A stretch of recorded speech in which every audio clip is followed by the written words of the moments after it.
জামায়াতে নাকি মওদুদিবাদ, হেফাজতে ভালো মন্দ, ইসলামী আন্দোলনেও নাকি ঐক্যের পথ বন্ধ।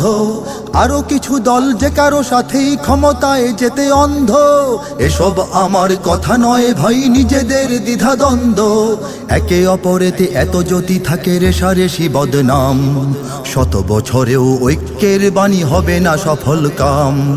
অন্যের পথে বাধা দিয়ে গড়ি আমরা নিজের পথ, নিজ নিজ পথে চলি আর বলি এটাই তো ইসলাম।